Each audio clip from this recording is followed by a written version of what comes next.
One of my favorite episodes of This American Life is an episode where they kind of document people's wrong ideas they have floating around in their heads. And one woman, who seems to be well into her 20s, has only recently discovered that unicorns are not real. And much to her embarrassment, this kind of happened in a public social setting. The thing is, as she points out, I mean, dinosaurs were real, you know? Dinosaurs, a Tyrannosaurus Rex or a pterodon or something, that's so much more far-fetched than a horse with a horn. Lots of animals have horns, lots of animals are horses. A unicorn seems like she's got a point, which should be able to exist somewhere within that taxonomy and morphology. We're going to talk about unicorns today, whether they're real or not.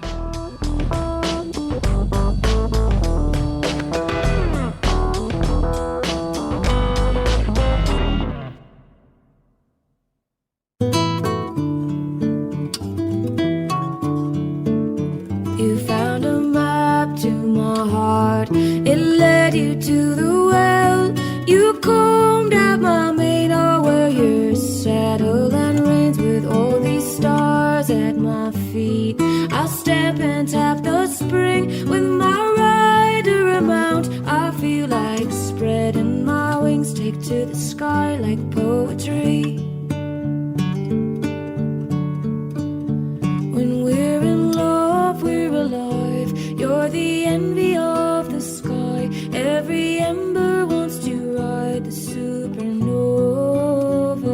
But I fear you'll see the day when I've endured all I can take. I won't bend, but I will break under the weight. All right, I've had that song stuck in my head all day. Why shouldn't you? And it's not exactly about unicorns, which is what the show is about. But it's about something very close to unicorns, something we may wind up touching upon. So, you know, when word got around that we were doing a show about unicorns, produced by celebrity producer Lily Tyson, a lot of people chimed in with stuff over on Facebook. I got a picture that somebody took of a car on the Tappan Zee Bridge in 2015, and it looks like there's a unicorn kind of hanging his head out of the window of the car, the way a dog would. But it looks pretty realistic, if that's the right word. But the thing that I liked the most of everything that everybody sent me, I think he was sending it to a guy named Alan. I think it was a sort of mainly a funny story, but I found it very touching. He said, when my wife was pregnant, we went to King's Dominion Amusement Park. I won a huge stuffed unicorn. Since she couldn't ride the rides, she had the job of watching the unicorn all day. I told her it was good practice for being a parent. We kept the unicorn in my daughter's bedroom, where it scared away monsters. And that's, you know, there's a couple of very true things in there. But there's a way in which unicorns are around. They're in our minds and in our hearts, maybe because we need them. But there are people on the show today who know way more about this than I do. They are Sarah Laskow, a senior editor for Science at The Atlantic and the author of The Very Short, Entirely True History of Unicorns.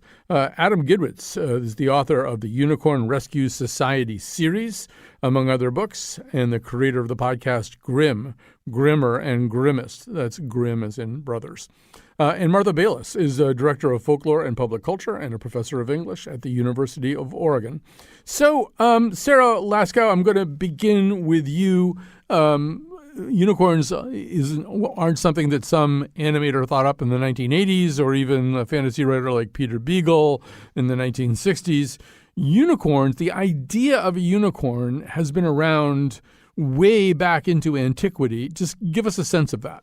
Yeah, I mean, the idea itself goes way, way back. I mean, you find the idea of one-horned creatures in mythology all over the world.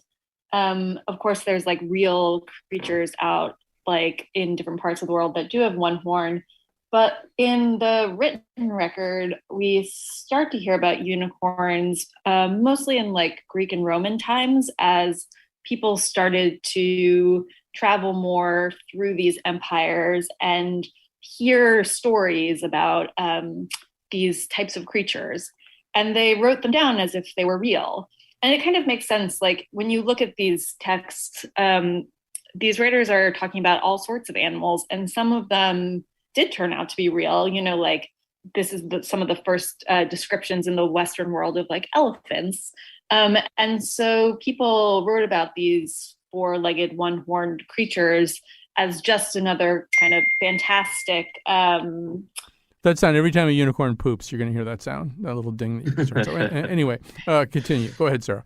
Yeah, so that was sort of the beginning of it. And so, a lot of this is sort of mistaken identity. You've got these Greco-Roman writers who probably are talking to somebody who talked to somebody who was in India and saw a rhinoceros. But by the time that it gets back to us, Martha, it's different. And I think one of the things that happens pretty naturally is it's like a rhinoceros is interesting, but just in terms of kind of an ennobling or inspiring story, there's something about making it a horse that's important. Martha, maybe you could sort of give us kind of an ethnological sense of why that would be. Well, of course, there weren't always variations of horses in the beginning. They were sometimes hybrid animals, and they'd be like part goat, so they have beards, which is kind of interesting, and they have the tail of a lion, which is cool, And in the Middle Ages, you'd also get sort of proof of unicorns. You'd get horns that were imported, and they were actually from narwhals, which is a kind of whale that has a sort of thing that looks like a horn, a sort of lovely twisty horn. And so you'd get those, brought back by voyagers, and they'd say, look, here's a unicorn horn. And so why wouldn't you believe that, And also the horn was so strange that they thought, well, it must be magical, because things that are very exotic and curious are magical. And so you would use the unicorn horn to purify things or to counteract poison or something. So it's not just a strange, exotic sort of cryptozoological animal. It's a magical animal. And who doesn't want to know more about magical animals? Right. But Adam, I also feel like it's important that it becomes a horse. I don't know. I'm in the middle of Empire of the Summer Moon, which is about the Comanche Nation. And they were transformed from being kind of a lower echelon, picked on and kicked around tribe to the most feared Native American tribe in America, simply because they got a hold of Arabian horses from the Spanish, and then just it transformed them. And there's a way in which the horse, more than a lot of animals, makes us different, right? We get excited about horses because the horse can really, put us in a different position. So true. Horses are really empowering. And if dogs are, quote, a man's best friend, a horse is in some way a man's best ally in terms of power, competency, ability to travel, ability to see farther, ability to be powerful. And so if you take that sort of allyship of the horse and combine it with the exotic and the magical, as Martha just described, you have something very special indeed. So yeah, then there is this kind of, I mean, Sarah, I guess if Jung were around to ask about this, I mean, he'd say it probably makes sense that this is coming from more than one geographic source in antiquity, that it's coming from China. It's coming. I mean, people may know that recently North Korea announced that it had found some skeletons, not of a unicorn, but I think it's called a kirin, something in their own culture that's kind of similar to that. But there's sort of a sense where, I mean, archetypes exist maybe within humanity as opposed to any particular geography. There's a way in which, I don't know, it just kind of works everywhere. Oh, yeah. And I think there are these types of stories, but also evidence in different ways, all over the world that would give these people ideas. You do see these creatures that have one horn in different places. And, it's, you bring up the skeleton, but that's stuff that people have come across time and time again in different ways. I think there was a skeleton of a unicorn, quote unquote, found in Germany in the 1800s. Mm-hmm. And also there was a legitimate, prehistoric one-horned creature that there have been fossils found of in Central Asia. Right. So, but I think notwithstanding that, and yeah, there's a place in the Harz Mountains in Germany called the Unicorn Cave. Actually, what's there are bones of all kinds of prehistoric animals that are not. They're everything but a unicorn is in there. All kinds of animals that don't exist anymore. But that was where people thoughts go. Wow, here's some stuff I don't recognize. It must be a unicorn. But I think, Adam, there's also this sense in which the way in which the unicorn is withheld from us. We can't really see a unicorn. Children can't really see a unicorn. And so that puts it kind of on the other side of some kind of veil, right? There's a way in which we still have something to yearn for and dream about because you never see the unicorn, including, I might add, in the Unicorn Rescue Society series, they find all kinds of things. Have they found a unicorn yet? Yeah, no, they haven't. You're absolutely right. So just as background, the series is a series for children, sort of second grade through fourth grade, and it's about finding mythical creatures. Each book, they go to a different place, they learn about the culture, and they use what they learn about the mythology to rescue a mythical creature. But the one creature that the Unicorn Rescue Society has never found is a unicorn. And I think that there's something really essential about that, as you said. Children in particular maintain an incredible sense of wonder. I have a 5-year-old daughter, and there is so much in the world that she does not understand, so much just beyond the horizon that she can't wait to discover. And the unicorn has become like the dragon, but actually more so than the dragon. And I know you did a recent wonderful show about dragons, so everyone should go listen to the podcast of that. There's a plug for your show. But the unicorn remains just over the horizon for all of us as the thing we are searching for that we can't find, for children and also for adults. And so I think it's special and it's magical in that way that will keep it a living legend, even as adults say, oh, no, it doesn't really exist. Yeah, but we still love it.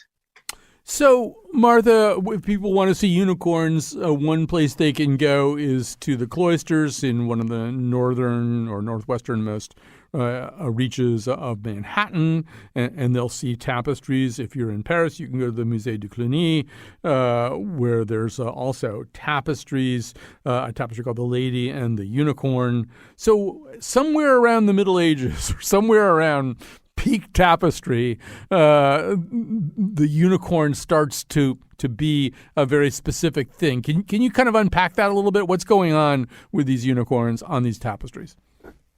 I love the expression peak tapestry. Yes. That's just what it was.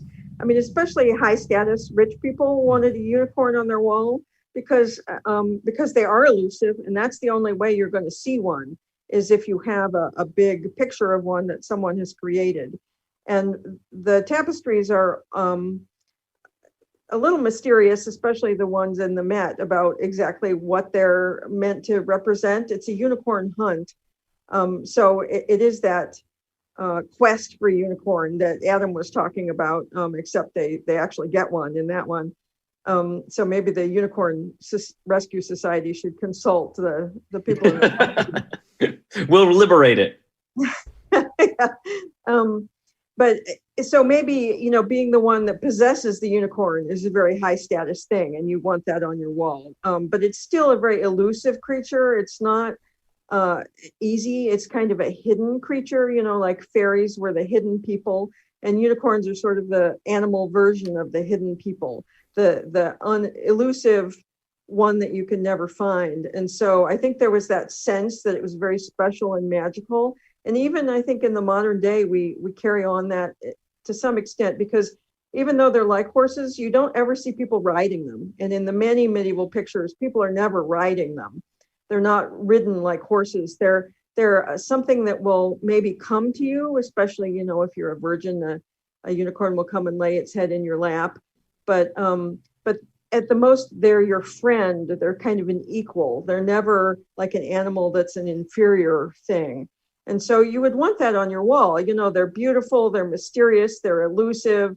It's high status to have one. The people are always very high status in the tapestries that are going after the unicorns. So there's sort of all of that combines to be a subject that was fascinating to the people making tapestries. So, Martha, also, first of all, I want to say, as you were speaking, I was flashing back to a story from decades ago. A friend of mine named Anne Batterson was traveling in the west of Ireland in the country, and she was staying in a guest house, and she could see that the windows and fireplaces were all boarded up probably because of the little people. And she's asked her hostess do you believe in the little people? And her hostess said, no, but they're here.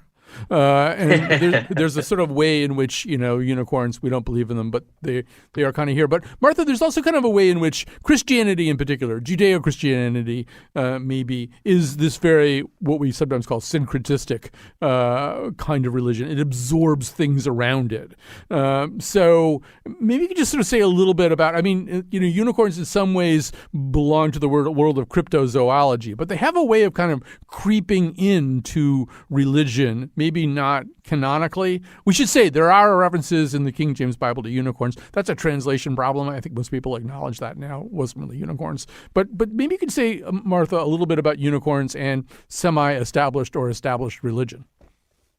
Well, Christianity saw symbols of, or I should say reflections of Christian truths in the natural world, and especially in the sort of wondrous natural world, because Christianity was considered just one aspect of the wondrous natural world, maybe the most important aspect, but it all was one continuous, seamless whole. And so when they heard that unicorns are very special, pure, magical, poison-repelling animals that come to a virgin, they immediately thought of Christ. And so the unicorn was considered a symbol of Christ, who comes to the Virgin Mary, and otherwise is, not something that can be tamed, but something that's very supernatural and special. So they would value unicorns more for that. So if you had a unicorn in your tapestry on your wall, you could say, this is the magical creature, I really love it. Or, if the priest came by, you could say, see, I have a symbol of Christ on my wall, and I'm thinking religious thoughts all the time. It's like those pictures where you can see either a vase or some people's faces. You can look at the unicorn in those two ways, the religious way or the sort of magical animal way. All right, we're going to pause here. We're going to take a little break. We're going to come back. We're going to talk very specifically about children and what unicorns mean to them.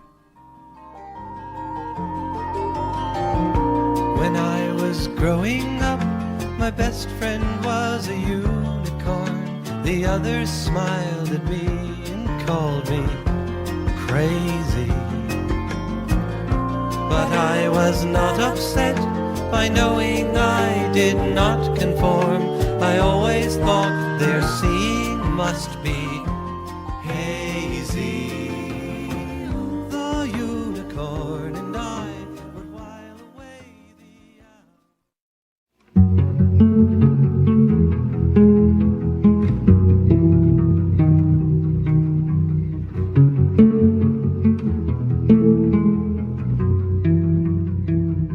So we're going to talk about unicorns and children, and to set that up, we have children available to us here. We don't have to rent them.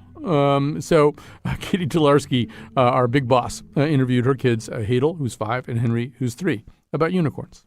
My name's Hadel. Henry. So today we're going to talk about unicorns. What do you guys know about unicorns? I know they have a tail and they have unicorn hair.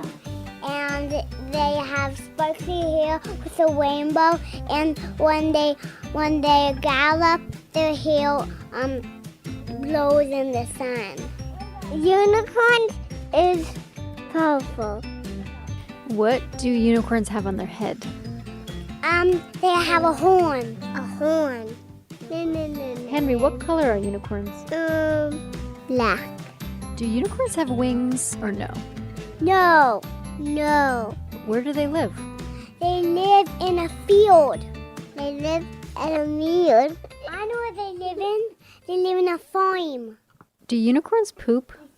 No. Ew. What do unicorns do all day? I know. They gallop and they ride on people. They ride on people. So tell me, like they wake up in the morning. Do they have breakfast? No.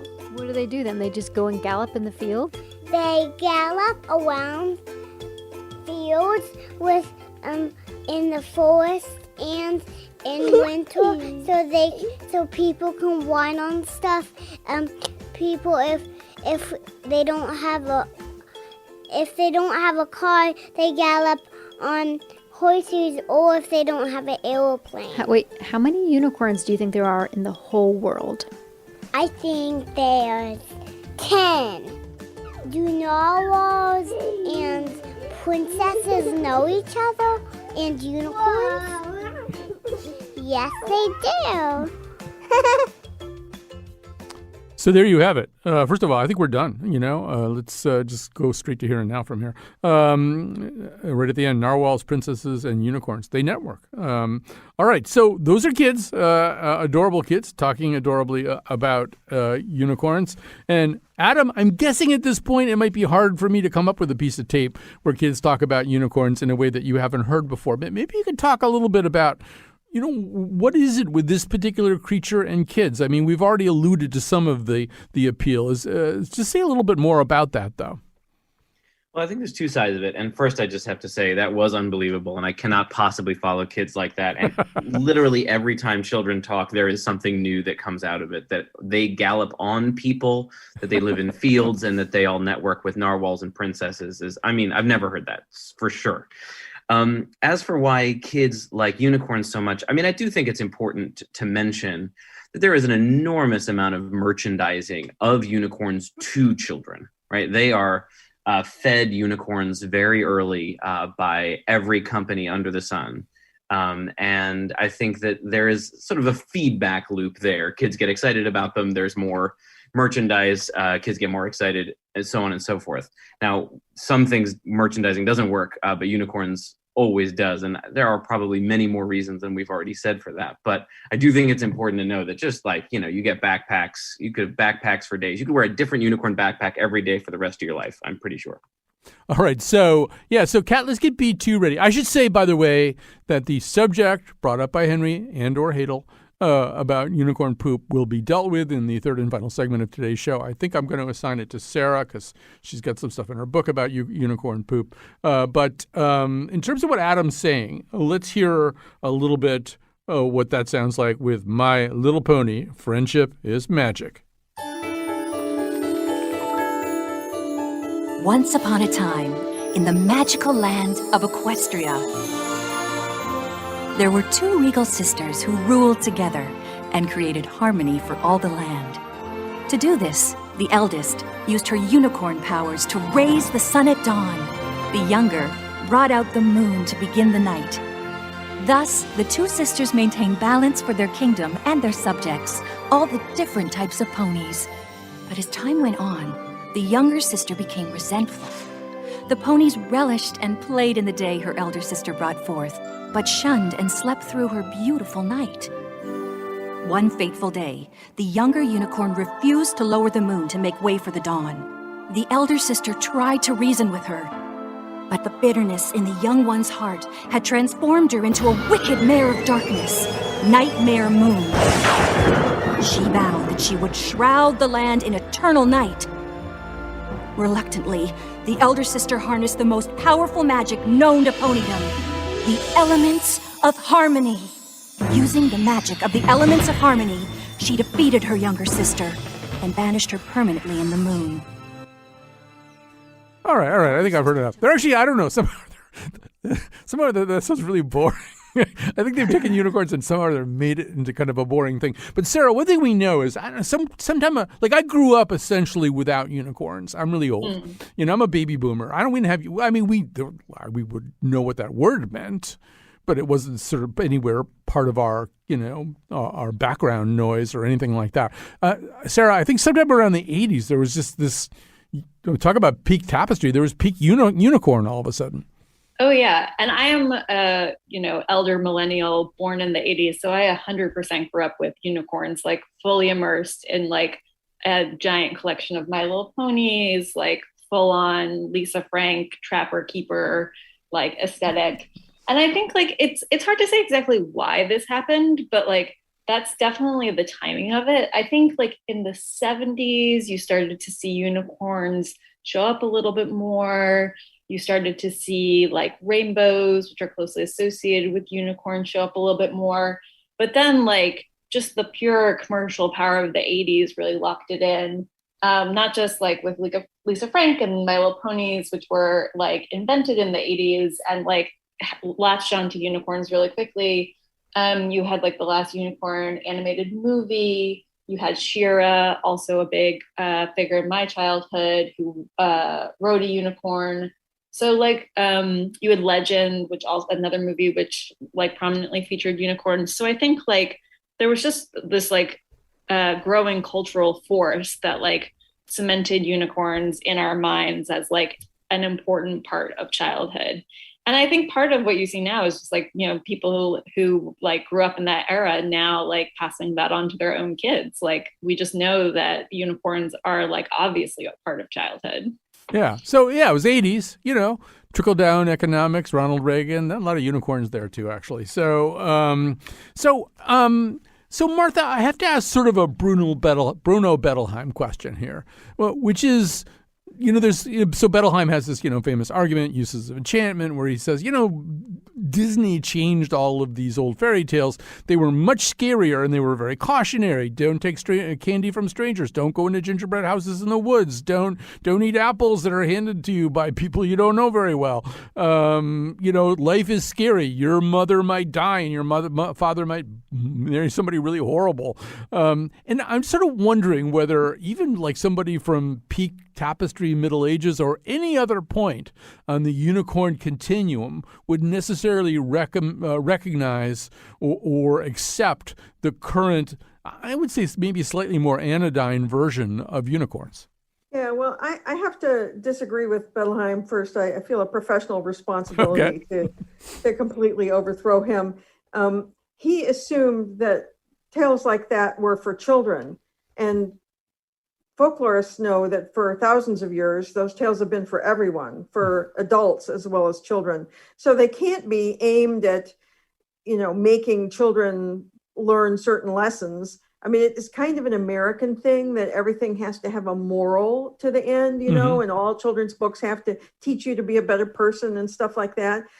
We also like stories just because they're weird and dangerous. It would be a weird fairy tale if two kids went out in the middle of the woods and, you know, they saw some nice birds and then they went home, right? It's got to have danger and thrill in it. And it's got to have the elusive and magic. And unicorns are elusive and magic. I think that part definitely still carries over.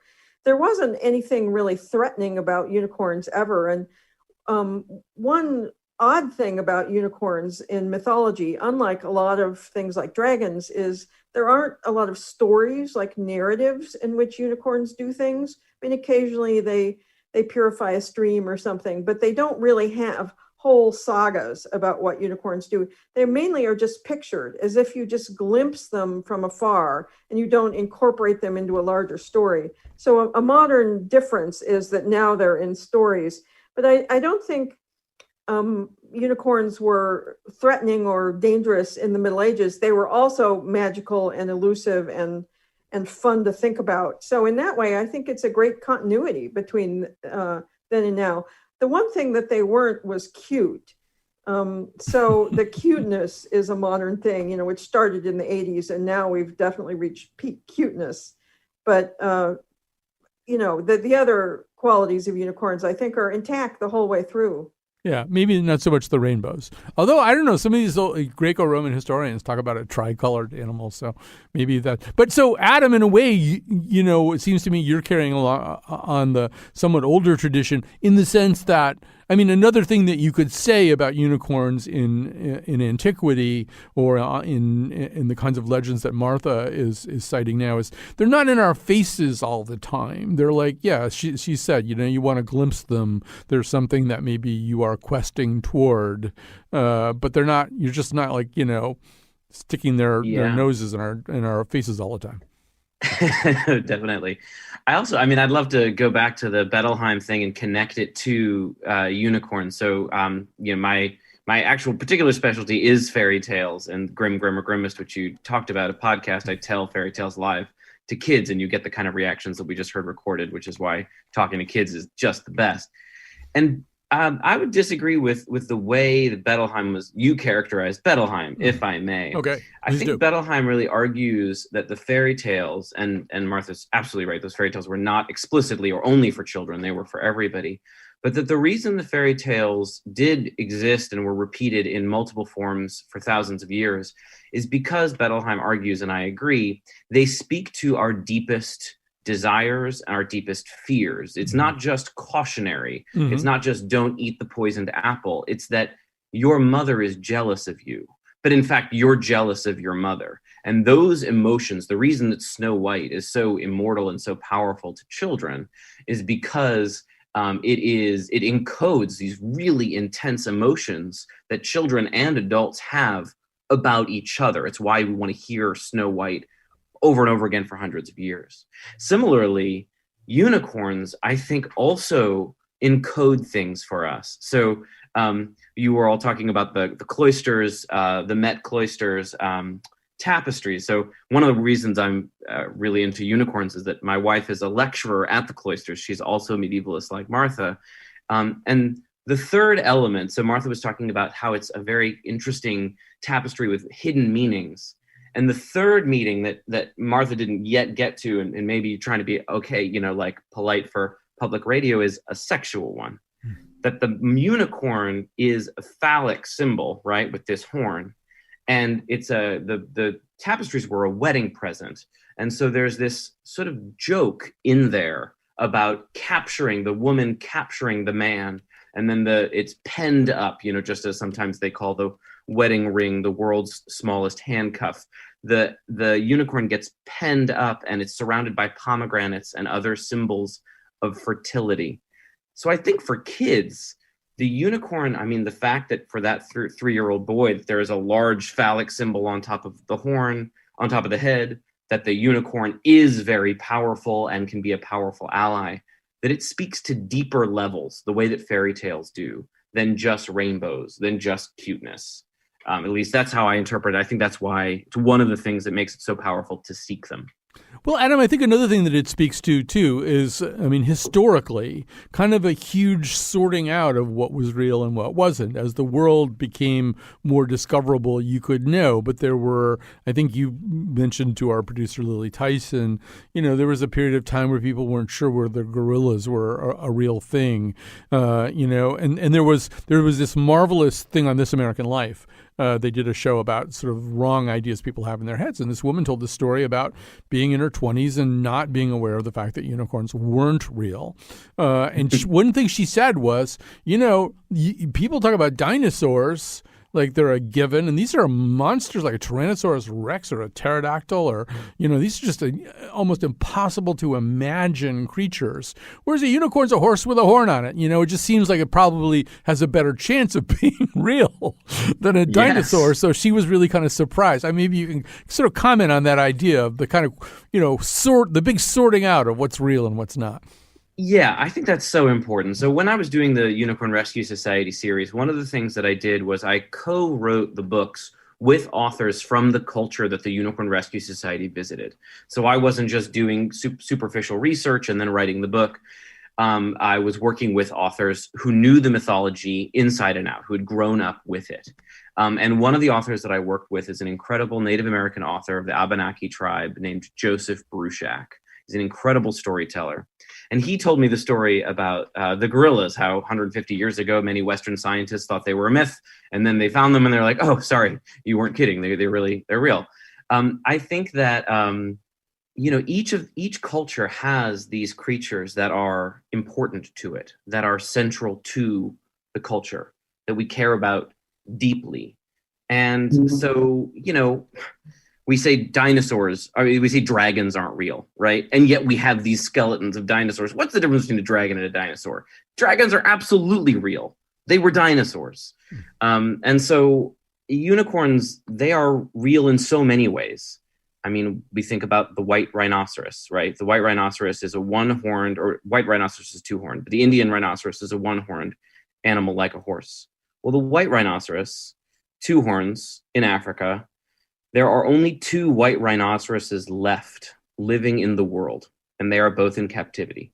They will soon be dead. We have hunted the white rhinoceros to extinction because we wanted the power of its horn, just the way in the Middle Ages the people wanted the power of the unicorn's horn in the shape of the narwhal's tooth. We pursued this myth to extinction. We killed it. And I think that there's a really powerful and important lesson there about what we should allow to remain mythical, what we should pursue, and what we should try to control economically, the way that humans so often do. So I would not tell a child a unicorn doesn't exist. I think a unicorn exists inside their hearts and in their mythology and in their subconscious in a way that's much more important, and the way that the white rhinoceros no longer does because of what adults do when they get a hold of something. So we're going to talk more about horns and more about poop in the final segment. But before we go there, Sarah, I'm just also wondering, we could talk about what the meanings, what three possible layers of meaning might be for a unicorn in a tapestry in the cloisters. I don't know. Can you put your finger on a specific kind of meaning that the unicorn has today? I mean, we've been sort of dancing around with just some of the things that it means to children. I don't know. What is a unicorn in 2021? Does it have a specific function?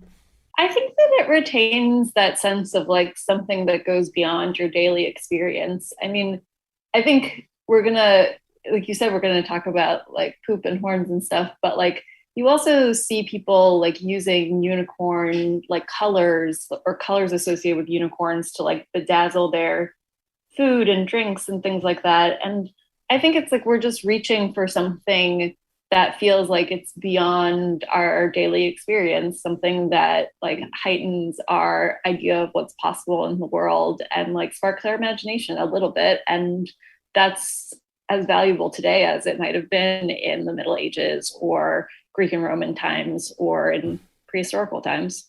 Yeah, I mean, one of the nice things, and several people have already said this, I think, about unicorns is, like, I don't know, except for maybe in The Simpsons, they don't really ever, like, turn on you. I think there might be a Simpsons thing where the unicorn suddenly has fangs or something. But basically, they're either really shy and elusive or they're really nice. And they're associated with rainbows, which are, beautiful and appealing and stuff like that. And they're kind of like a, free parking space for our soul. You can just sort of go there. Chances are you're not going to get bitten or gored or anything like that. That's increasingly important in life, I think. All right, so I promised you poop. I promised you horns. I'm going to deliver on those promises, but after this break.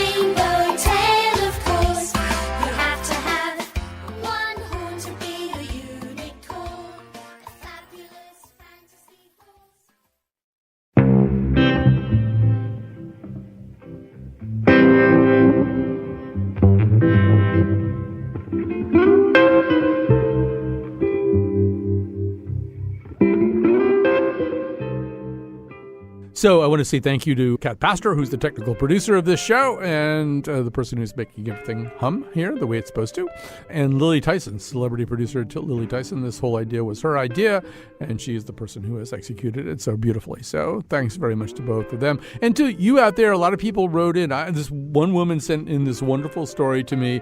It was a decades-old story about one of her children, who was being evaluated in this kind of psychoeducational assessment, and whoever was doing the assessment had this wonderful description of the little boy.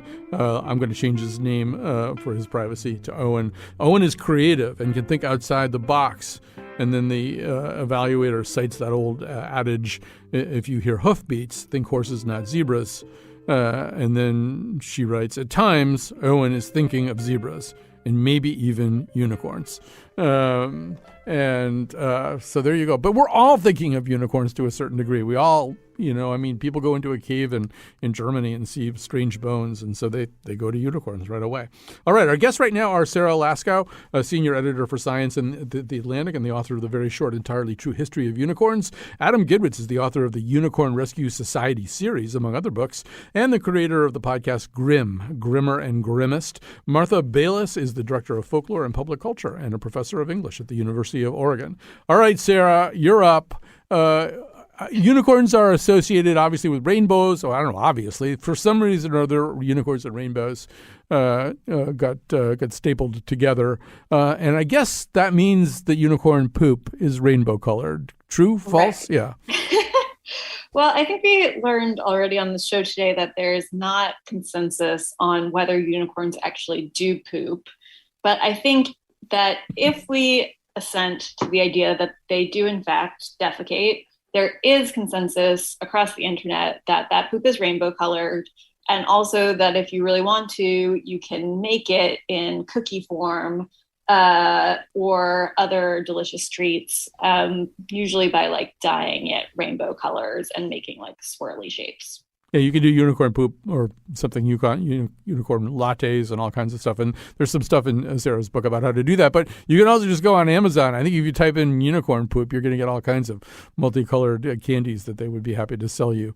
And I have to recommend, it's up on my Facebook page, there's a commercial for some kind of squatty potty kind of toilet. But the theme of the thing is that there's this guy who is dressed like a prince in a fairy tale, and next to him is a unicorn, which is pooping out multicolored soft serve, rainbow-colored soft serve ice cream, kind of little swirling poops of it. And at one point, as he's just sort of very, in a very debonair way, narrating the whole thing, he just takes one of the cones and starts eating it. And there's this little gasp you do because oh, he's eating poop from that unicorn. We saw the poop come out of the unicorn. How can he possibly eat it? All right, so that might be enough poop for now. But we need to talk about horns. So Martha, we got to come back now to something you mentioned in the very first segment, and that is the narwhal. There's some way in which the narwhal, which is a real thing, is also somehow or other a sea unicorn. There's a baseball team here in Connecticut called the Norwich Sea Unicorn. So tell us a little bit, how does the narwhal fit into all this? I'm sorry to bring the conversation back to poop, but I just have to say that I did write a book on medieval poop, which makes a great present, I should just point out. And that poop is a defining factor of things. So like, does it smell bad is like the litmus test of the Middle Ages. Yeah. Like saints, how do they smell? If they smell fragrant, that means they're holy. So it's not weird to be saying, well, what about unicorns? There's something that could be wrong about unicorns, like the different ends of them. The front end is always lovely and beautiful and has a horn on it, but the back end, we have to account for the back end. So I just wanted to say it's not so weird to be assessing, well, what about the poop question? Obviously, when you get a child, the first question you ask them is, do unicorns poop? Because children would know. But so the horns obviously are going to be the most holy part because they're sort of the top part. They look noble, they're lovely. And the fact that you had real evidence in quotation marks, of unicorns in the Middle Ages through the narwhal horns was just a source of thrill to people. And also, if you had a unicorn, you wanted, the most magical part of it that you could use. And there you had it, So I think there was also a thriving trade in people saying, I have some unicorn here, extra, special, low price only today, So there's also the commodification element coming in there, but then there's the proof element that people loved, So of course you would flock to evidence that there might be unicorns. Right. So and narwhals are so kind of conveniently unicorny, at least in terms of that big long spiky horn. Anyway, that's true, but I should say that they didn't know that those horns came from narwhals. Presumably the people who took the horns off the narwhals knew, but they didn't say to people, here's a sea unicorn. They just said, I happen to have a unicorn horn here. And, the people aren't going to say, I bet that came from a whale. They're going to believe you. It sounds more likely that it came from a unicorn. Right. I just want to say, Martha, I don't think you really know this about this show, but the idea that you wrote a book about medieval poop and we didn't have you on as a guest is like, it's like Marlon Perkins saying, really, there are lions? I should definitely have some lions on my show then. It was just such a natural thing for us to do. All right. So, I'm disappointed in myself that we haven't covered this with you, but we will, believe me. You'll be back on to talk about this. So, Adam, there's sort of a way in which, particularly when you get to the horns of things, they immediately start to sort of kind of branch out into different purposes. Absolutely anything with a horn can be ground up and sold as an aphrodisiac aphrodisiac in Asian markets. But I mean, I think the other two big things about a unicorn horn that you point out would probably be a weapon or its opposite, some kind of healing thing. Yeah, that's right. And so that certainly is what makes it powerful. Many of the medieval tropes about it and then modern stories are about its healing power, whether it purifies a pool or whether it's ground up and used as some sort of medicine. I think, the other thing that makes it really valuable, right? So those attributes make the unicorn horn very valuable, and it's rare. Mm-hmm. But I think another thing that makes it really valuable is the kind of story that it is. Like, we've been talking about two different kinds of stories this hour. One, like fairy tales, no one pretends that those are literally true. But when you're selling unicorn horn, you are selling a story that you are claiming is true, whether you know it's false or not, whether you were sold it under false pretenses or whether you are selling it under false pretenses. You're selling a story. And I think that there is something very powerful and very lucrative about selling somebody a story that, first of all, you say is true, and second of all, you say you can be a part of. I think that if you don't mind me veering briefly into politics, one of the reasons that QAnon has been so powerful is not only are they peddling lies that they call truth, but that the QAnon believers participate in the story by trying to find new clues and figure out when the next Q drop is going to be. And so if you're in the area of stories that we are pretending are true, if you then involve the listener in the finding of that truth, the way that Sasquatch hunters do, which is the most disrespectful thing possible to try to go find Sasquatch, then you are creating a whole new level of fervor and demand. In fact, Joseph Bruchac, the Native American author who I worked with, his son is a tracker and was invited to go on one of those Sasquatch hunting shows. And he said, I never would, because it would be so disrespectful to Sasquatch. Yeah. And there's a way in which also I think arcana, the idea that certain things have been kind of hidden, they're not. I mean, Dan Brown kind of has made a fortune off this idea that the non-canonical versions of things that have been hidden from people, are incredibly kind of attractive for that reason. So the fact that that unicorns don't really fit into any kind of standard story pattern, I think kind of adds to that. Sarah, we're almost out of time, which is a shame. In your book, you actually took a moment to deal with kind of unicorn biology and at least sort of to talk about, like, horns there's supposed to be two horns if they're going to be any horns. And if there's a single horn, you at least found one biologist who said that means something kind of quote unquote went wrong, right? It's not supposed to happen. Right. Yeah. Like, basically, you should think of horns in the same way you think of eyes or hands or feet. Like, the cells that become horns are set up genetically so that they are supposed to be one on either side of your body. And like, it's just sort of like the two different types of organs we have. Like, there's either like central organs or paired organs, and horns and the tissue they grow from are paired. And so, like, it is possible that, like, in nature, something would go wrong with that, and like the tissue would just like end up in the center of the head. But that would be like a genetic oddity, essentially. Yes, there's something called a hedgehog gene that has something to do with that in a way that we probably don't have time to elucidate. And in fact, we don't have time to elucidate it because we're basically done. I want to thank Sarah Laskow. Her book is The Very Short, Entirely True History of Unicorns. Adam Gidwitz is the author of the Unicorn Rescue Society series, among other books, and the host of the podcast Grim, Grimmer, and Grimmest. Martha Bayless is director of folklore and public culture and a professor of English at the University of Oregon. Thanks very much once again to Lily Tyson, celebrity producer, who brought this idea to us. As Adam said, we've done a dragon show. There's just like, that's what Lily said too. She said, you have to do a unicorn show, and we're happy we did it. Thanks again to Kat Pastor, and thanks to Catie Talarski and her two kids. They were great. And to all of you who wrote in and helped out and stuff like that. And we're going to say goodbye now, but we're going to do another show tomorrow. Noah cried, close the door, because the rain is pouring, and we just can't wait for no unicorn.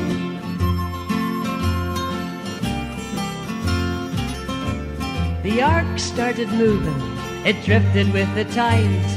Them unicorns looked up from the rocks and they cried, and the waters came down and sort of floated them away.